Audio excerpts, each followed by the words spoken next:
every single streamer that comes into the mainstream and doesn't have morals, they either take a gambling or OF deal, where in these industries, you get paid about 20 times more than the average rate you would get for a sponsorship based on your viewers, right? So before I get into just exactly why you never take the haram money, no matter what it is, if you're a content creator or even in your personal life on a smaller scale, regardless of what you're going through, I just need you to see this for a second. I would say maybe like 400 or something like that. That's how much money he spends a month. $400,000. It's $400,000 a month. Well, when you account for staff, Yeah, probably around there. payroll, Does that include gambling losses? Staff and payroll, buddy, it's not even close to $400,000. I can promise you, wallahi, his staff isn't even close to $400,000. No. How are you spending $400,000 a month? What is this penthouse? This one is 20 a month. And your other one? 35. plus 7 people, plus probably paying for those people's food, plus security, plus all the other stuff. Where's most of it going? Salaries, travel is a big one. Traveling's... You travel well, you fly first class and everything? Yeah. Well, not everyone, but like sometimes I flew economy on the way over to Paris, but like I'll fly economy as much as I can.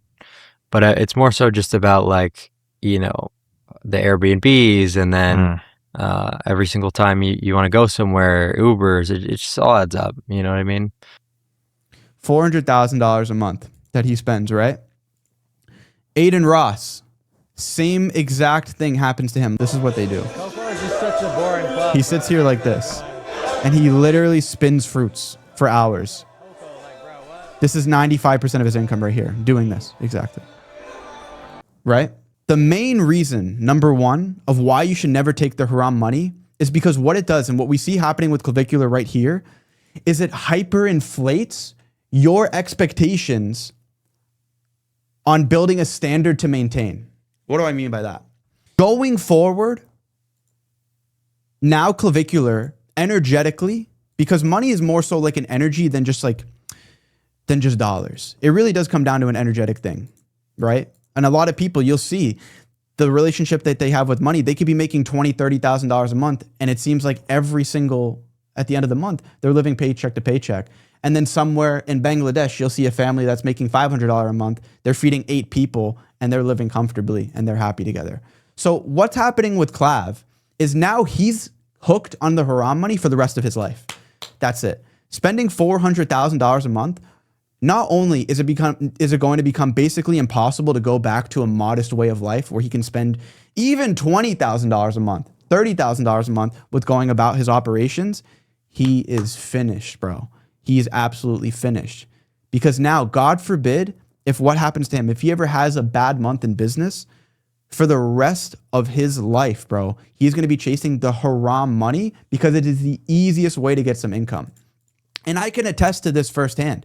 I didn't necessarily make haram money, but my first 7 figures that I made when I was 18 years old was in the crypto space.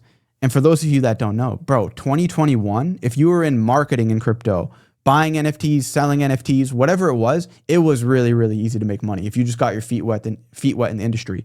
I remember there was a time running my business back then where if we needed 10, 20K in expenses, I could literally just go through Instagram DMs for a couple hours and make that money no problem. It absolutely destroyed the way I looked at money. And that wasn't even on a haram basis.